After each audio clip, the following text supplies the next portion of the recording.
les pieds sur notre terre.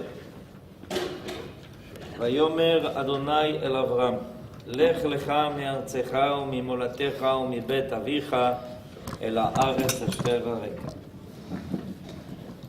Donc, Dieu s'adresse à Abraham, lui dit de quitter tout ce qu'il connaît pour se diriger vers la terre qu'il lui montrera. Et Ve'esra legoy gadol, va'avrecha, va'gel hashamecha, va'yebracha. Là-bas, tu seras non seulement béni, mais une source de bénédiction pour les autres.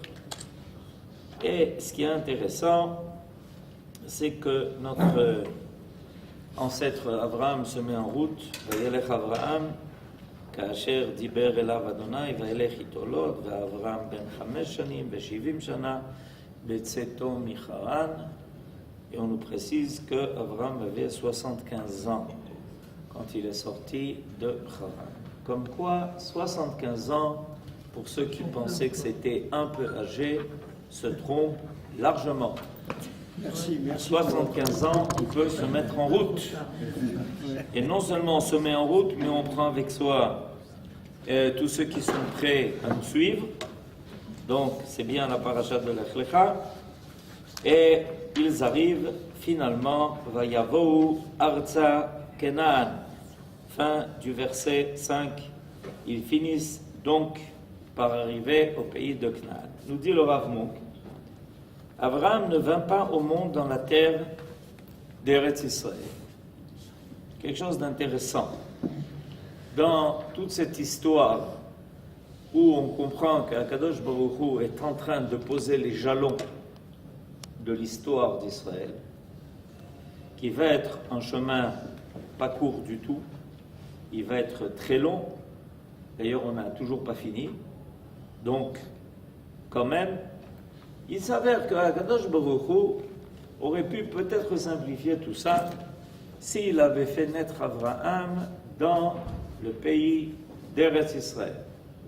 Ça aurait été peut-être plus simple qu'il y ait besoin de toutes ces épopées où Abraham arrive à un âge de 75 ans, où il trouve déjà d'autres peuples qui occupent ce pays et qui ne sont peut-être pas forcément d'accord qu'Abraham s'y installe.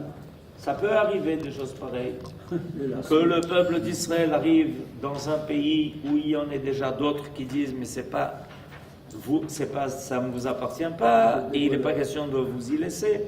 Et on voit qu'Abraham est en train de vivre quelque chose qui va être évidemment revécu par ses enfants et sa descendance, peut-être même jusqu'à la fin des temps. 3 points de suspension. Alors, comment se fait-il qu'Akadosh Baruch Hu fait les choses de cette façon? On peut poser cette question à propos d'autres idées. Que par exemple, la Torah apparaît dans le monde à une étape très tardive de l'histoire de l'homme. Pas en son début. Qu'il y a déjà des choses qui se sont passées dans le monde avant que la Torah n'apparaisse. Qu'Abraham arrive en Eretz Israël, il y a beaucoup de choses qui se sont déjà passées depuis. Et que si Akadosh Baruch Hu avait, dès le départ, décidé que ce pays appartiendrait à la descendance d'Abraham, alors ça aurait été bien qu'on puisse dire, mais notre ancêtre, il est né ici. On est là depuis toujours. Ça aurait été peut-être plus facile. Ceux qui ont le rôle d'expliquer ça au monde auraient eu un argument de choix en disant on était là depuis toujours. Notre premier ancêtre est né ici, mais on ne peut pas le dire. Comment se fait-il que Dieu a joué l'histoire, joué entre guillemets, autrement que ce scénario que nous les hommes on aurait peut-être imaginé? Il y a sûrement des raisons à cela. Alors, nous dit le Rav Munk, Abraham est né en Mésopotamie et n'arriva en Canaan qu'après de longues pérégrinations, de graves épreuves. Et âgé de 75 ans, il a déjà vécu une bonne partie de sa vie. Il a déjà passé beaucoup d'épreuves. Ça n'a pas été facile de sortir de Ur Kasdim, surtout une fois qu'on a décidé de te jeter dans un four, dans une fournaise ardente. C'est pas évident. Et on peut remarquer, nous dit le Rav Munk, de même, Adam Arishon ne vint pas au monde dans le paradis, mais à l'extérieur, et Dieu conduisit Adam pour l'amener au Gan Eden. C'est méanienne. Peut-être que si l'homme était né dans le Gan Eden, ça aurait été plus facile. Non, il n'est pas né au Gan Eden. Il a été amené au Gan Eden. On voit donc qu'il y a des choses qui ne vont pas apparaître dès le départ, dès le début, et il y a comme s'il y avait quelque chose à récupérer. Il y avait quelque chose à vivre, alors qu'il y a déjà une histoire qui est engagée. L'objet le plus sacré, ou celui qui constitue l'idéal de perfection, n'est jamais donné à l'homme comme un cadeau du ciel. Et au berceau de sa vie, il lui appartient d'aller à sa conquête et de mériter au prix de son effort personnel. Voilà. Alors là, on a la clé de l'histoire, et collective et individuelle de l'homme. C'est-à-dire que, en réalité, Akadosh Baruch Hu propose à l'homme d'acquérir, d'être le propriétaire de sa vie. Vous vous rappelez qu'on avait parlé du fait que l'homme a une double naissance. Celle qui lui est donnée gratuitement par ses parents, mais celle qui, ensuite, lui-même doit occasionner sa deuxième naissance. Ça, il en est responsable. Ben voilà, c'est dit ici. Et on le voit que même au niveau collectif, c'est comme ça. Akadosh Baruch Hu fait arriver Abraham dans un pays qui s'appelle Canaan. Il ne s'appelait pas Israël. Beaucoup de fois a été posée cette question. Comment se fait-il que dans la Torah, le pays d'Israël, notre terre, ne s'appelle pas Eretz Israël, elle s'appelle Eretz Canaan. C'est méanienne. Voilà, c'est marqué ici. Et à partir de là, pendant toute l'histoire de la Torah, on nous parle de Eretz Canaan. Alors regardez, ce soir, en principe, vous messieurs, vous êtes censés chanter Eshet Chayil, et vous mesdames, vous êtes censés l'entendre. C'est ce qu'on fait toutes les semaines. J'espère bien. Alors, et pourquoi tout d'un coup je parle de Eshet Chayil qu'a écrit le roi Salomon? Parce qu'il y a un verset qui est là-bas surprenant. Vechagor natna la Kenaani. Cette femme vertueuse, c'est une femme qui travaille, et elle brode. Elle tisse et elle brode. Et elle prépare des vêtements qu'elle va ensuite vendre pour subvenir aux besoins de sa maison, de sa famille, de ses enfants. Et il y a une époque où on travaillait. On travaillait même dur. Il fallait travailler de ses mains, il fallait coudre, il fallait broder, il fallait tisser, il fallait faire beaucoup de choses. Si on voulait avoir quelque chose à manger, il fallait travailler. Il y a une époque comme ça. Et donc cette femme-là, il est marqué qu'elle vendait l'objet donc du produit de ses mains. À qui? Au Knaani. Mais pourquoi au Knaani? Vous le dites ou pas? Oui, qu'est-ce qu'il a à faire le Knaani tout d'un coup là-dedans, dans cette affaire? Comment il est arrivé le Knaani dans cette affaire de Eshet Chayil? Eh bien, ça fait 70 ans que vous dites Eshet Chayil, vous n'êtes pas rendu compte de ça? Eh bien, il est temps que vous commenciez à vous demander comment se fait-il qu'à chaque fois que je dis Eshet Chayil, je parle de Chagor, maintenant la Knaani. C'est qui ce Knaani? Ce Knaani, en réalité, c'est celui qui est un vendeur. Alors il vient acheter les produits pour les revendre. Et pourquoi il s'appelle Knaani? Parce que Kenaan, c'est celui... Pardon? C'est celui dont on doit acheter. On doit acheter. Alors, c'est le colporteur qui passe de trucs. Alors, il sait que de temps en temps, il vient prendre les produits de cet Eshet Chayil et ensuite il va le revendre ailleurs. Vachagor natana la Kenaani. Alors, c'est pour ça que Eretz Kenaan s'appelle Eretz Kenaan, parce que le Ham Israël, par définition, c'est le peuple qui doit acquérir cette terre. C'est pas une terre qui nous est donnée a priori. C'est une terre que l'on doit acquérir. Elle nous a été promise a priori, mais pas donnée a priori. Vous voyez la différence?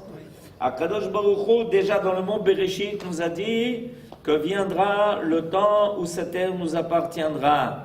Regardez le premier Rachid sur la Torah qu'il faut connaître par cœur. Si vous avez des fois un peu de temps libre, prenez ce Rachid, apprenez-le par cœur. Et cette terre nous a été promise a priori, avant même que le monde n'ait été créé. Mais elle n'a pas été donnée a priori. Il faut l'acquérir, il faut faire un travail d'acquisition. Et ça, c'est pas vrai seulement dans ce domaine, c'est vrai dans énormément de domaines. Mais au niveau collectif, le Ham Israël, il a ce travail. Abraham ne naît pas en Eretz Israël. Il doit réaliser la promesse que Akadosh Baruch Hu lui fait. Et la Haaretz Asher Areka, je suis là pour te montrer sans arrêt cette terre et te dire Kadima. Et pourquoi c'est important de comprendre ça? À cause de l'état d'esprit des gens qui veulent arriver en Eretz Israël et mettre les pieds sous la table parce que tout leur est dû. Rien. Tout est à acquérir, tout est à faire, tout est à construire. On l'appelle la terre promise d'ailleurs. Et ça s'appelle terre promise, ça s'appelle pas la terre donnée. Ça s'appelle la terre promise. Et voilà la grande différence. La grande différence, c'est qu'un homme doit investir dans ce qui est véritable. Plus quelque chose est important, plus quelque chose est kadosh, plus il est réclamé de lui des efforts pour l'acquérir. Acquérir un bien, acquérir la chokhmah, ça c'est déjà autre chose, acquérir la chokhmah, et devenir quelqu'un qui est kadosh, à peu près toute une vie, en espérant qu'on y arrive quand même.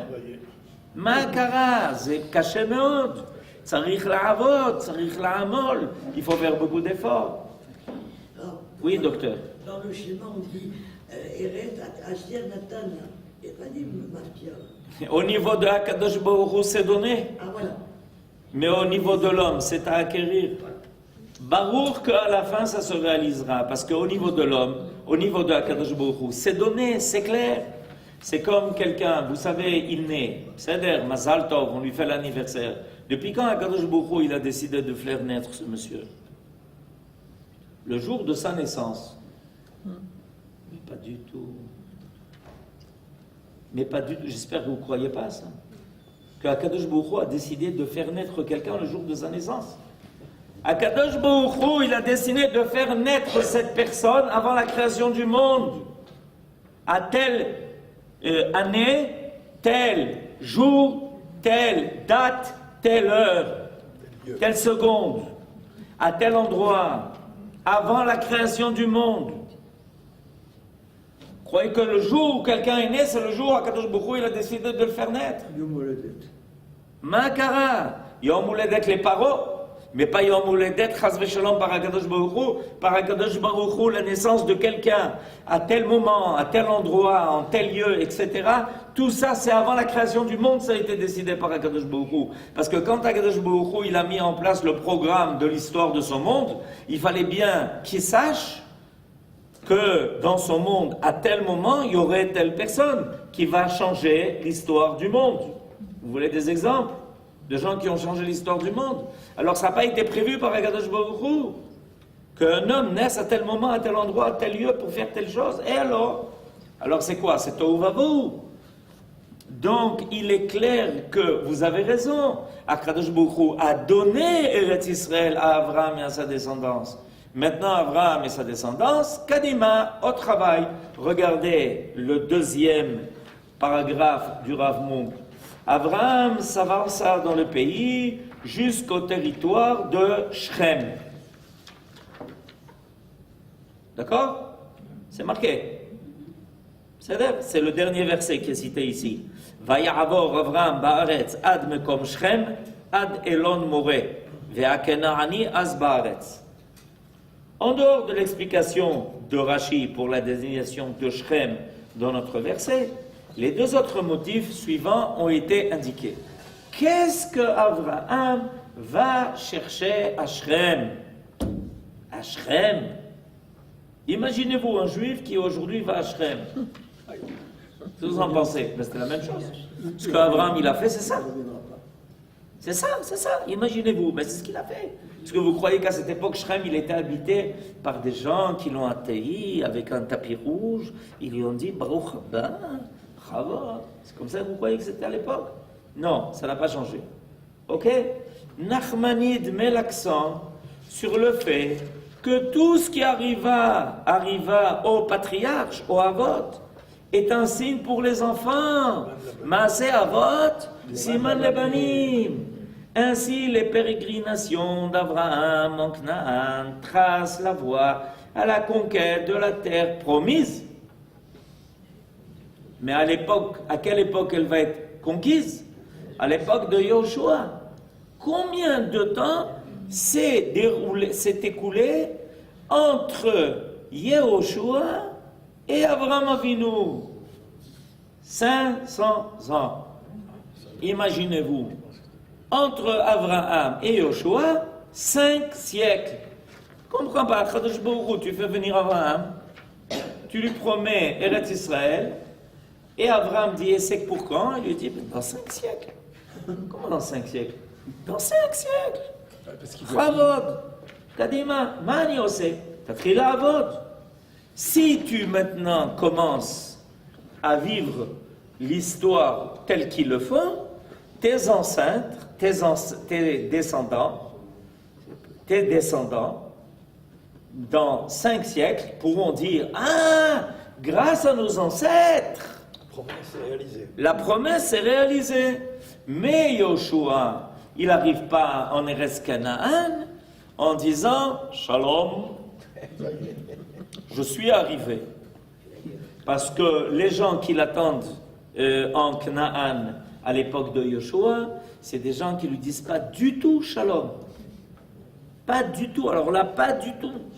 La ville de Yéricho, elle est tellement fortifiée qu'il n'y avait aucune possibilité de la conquérir. Il a fallu se servir pour ça de chauffard. Ça prouve que la situation était grave. Si on en arrive à une situation où il faut se servir de chauffard, et ça ne suffit pas de faire la guerre, ça prouve que la situation est grave.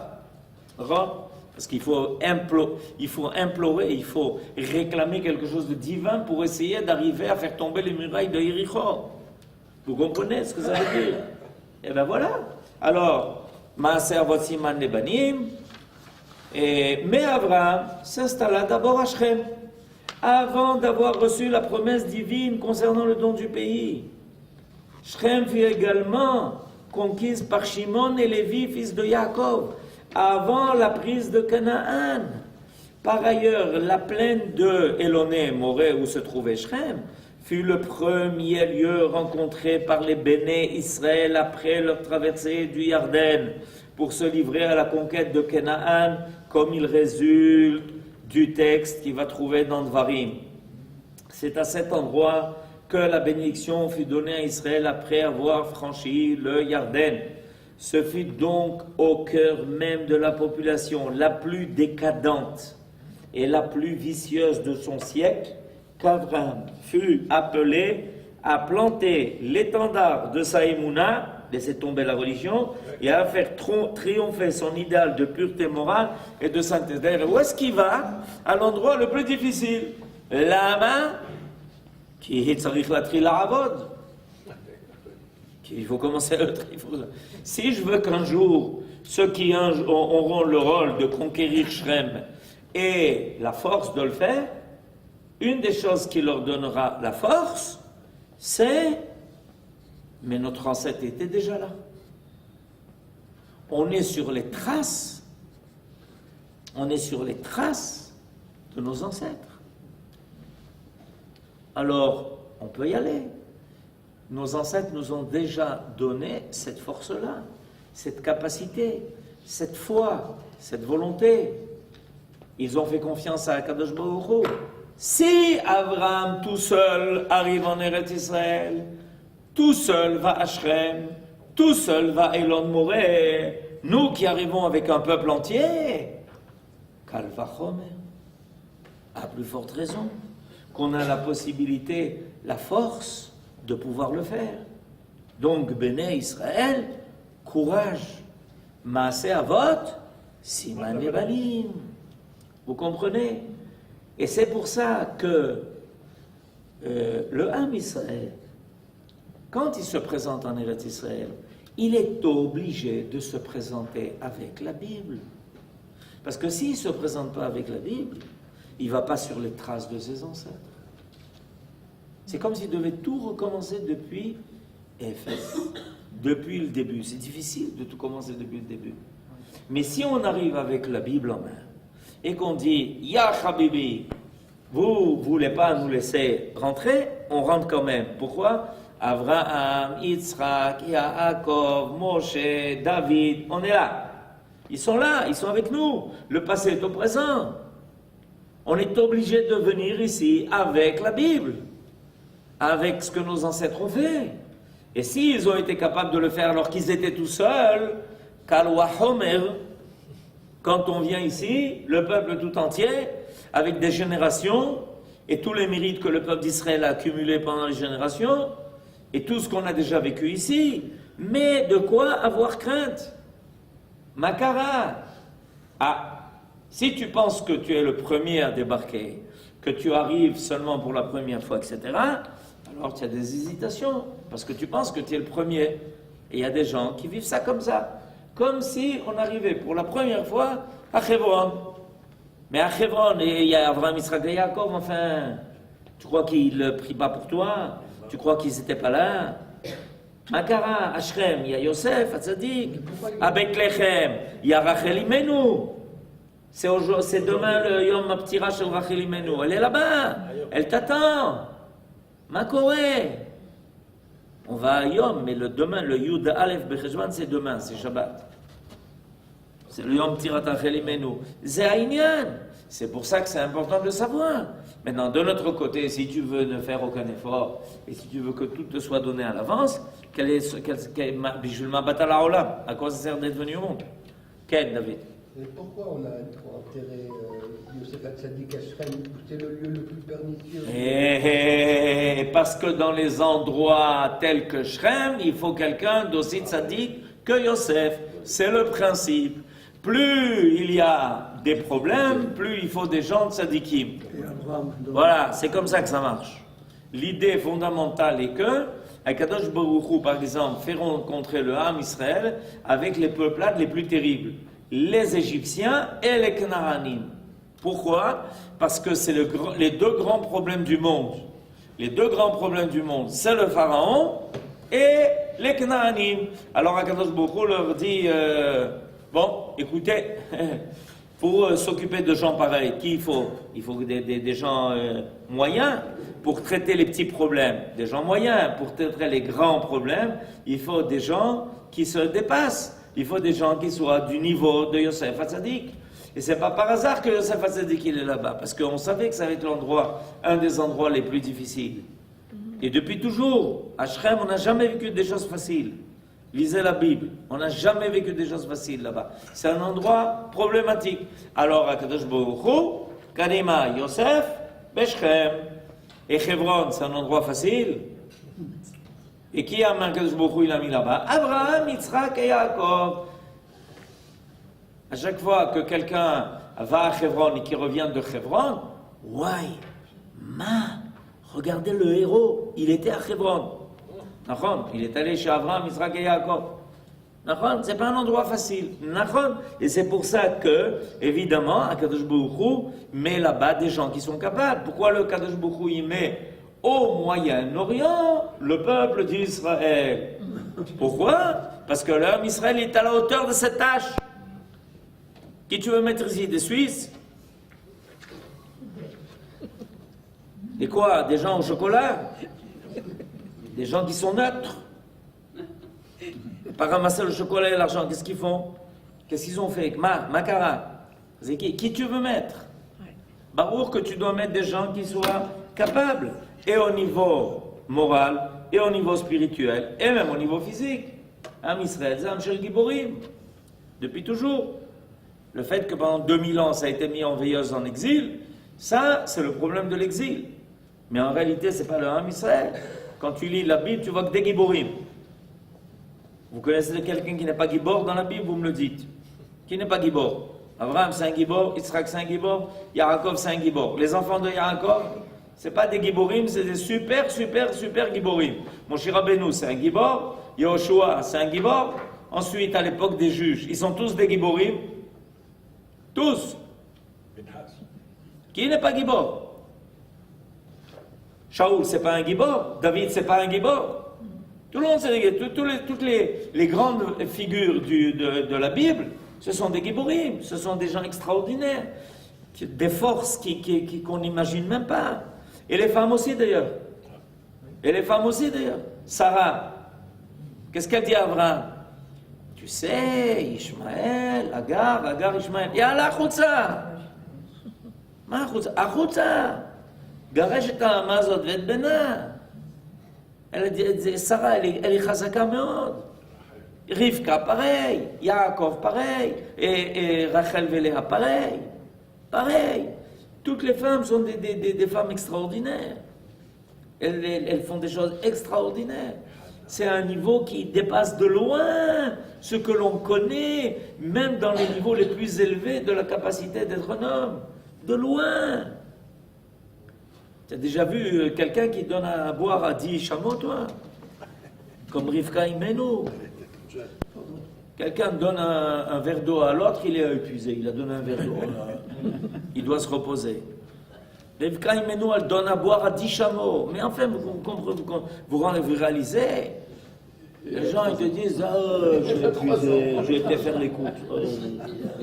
Je l'ai fatigué de naissance. S'il vous plaît. Mais zéro. Okay. Je reviens tout à fait au tout début avant d'oublier. Vous avez dit, à moins d'avoir mal compris, que la Torah est apparue tardivement après la création du monde. C'est ce que vous avez dit ça ou j'ai mal compris? Tardivement, longtemps après la création du monde. Elle est arrivée en l'année 2448 après la création du monde. C'est quand même pas mal de temps ça, 2448. Pourtant, on lit que la Torah était créée avant. Ah, mais c'est exactement ce que j'ai dit tout à l'heure. Que quelqu'un, on a décidé de sa naissance avant que le monde ait été créé, mais qu'il apparaît sur les fiches de l'état civil le vendredi 10 Reshvan 5779. Mazal Tov. Maintenant, il y a quelqu'un qui est né à Sharet Tzedek. Mais depuis combien de temps Akadosh Baruch Hu, il a décidé de sa naissance? C'est pareil pour la Torah. La Torah Badek, elle précède la création du monde. Mais elle est descendue sur l'Arc Sinaï quand?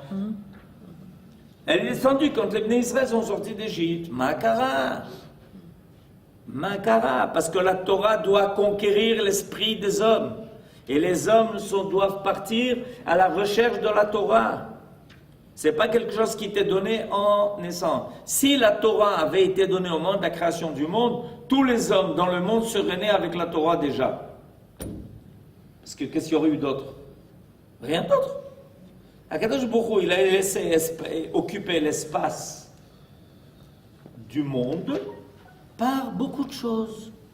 Et quand la Torah arrive, il y a déjà beaucoup de choses qui se sont passées dans le monde. Beaucoup de thèses. Le déluge. Beaucoup de thèses théologiques. Beaucoup de propositions de la façon d'organiser le monde. Il y a quelqu'un qui me racontait il y a de cela quelques semaines qu'on a trouvé des écrits dans l'Inde ancienne, chez les Chinois, il y a 4000 ans, des choses, des récits, des livres de philosophie extraordinaires. D'accord? C'est ce que la Torah est venue conquérir, ya Habibi. Elle est venue faire de l'ordre dans tout ça. Parce qu'on voit ce que ça a donné entre nous. Des gens qui se laissent mourir dans la rue. Azma. Baruch Hashem, heureusement que la Torah est venue. Mais la Torah est quelque chose qui vient, qui doit être intégré par le Ham Israël et qui doit petit à petit apparaître dans le monde pour faire disparaître le chaos. Le chaos, c'est pas seulement au niveau de Balagan, où à la maison, les enfants, ils ont jeté les jouets partout. Le chaos, c'est le chaos des idées. Le chaos, c'est le chaos des croyances dans le monde. C'est un chaos. Un, il te dit, il faut croire en ci, l'autre, il dit, il faut croire en ça, mais c'est le contraire. L'un te dit, oui, il est moitié homme, moitié Dieu. L'autre, il dit, non, il est moitié Dieu, il est moitié homme. On a compris et on ne s'en sort pas. Comment on va s'en sortir de toutes ces histoires? Comment on va s'en sortir de tous ces inyanim, de Avodah Zarah jusqu'à aujourd'hui, qui est des fois déguisé d'ailleurs pour pas qu'on croie que c'est Avodah Zarah, évidemment. C'est la Torah. Pour ça, il faut conquérir. Et ça, c'est le secret de la parashat Lech Lecha. En réalité, le secret de la parashat Lech Lecha, il est dans ces deux mots-là. C'est qu'Akadosh Baruch Hu dit à Abraham, sache une chose. Avant la création du monde, la terre d'Israël a été prévue pour toi et ta descendance. Seulement, toi, Abraham, né en l'année 1948, tu dois commencer le travail. Et si tu le commences aujourd'hui, en 1948, chez les Goïms, se passera quelque chose qui fera que ça marchera. Be'atzlacha, Mazal Tov, Shabbat Shalom.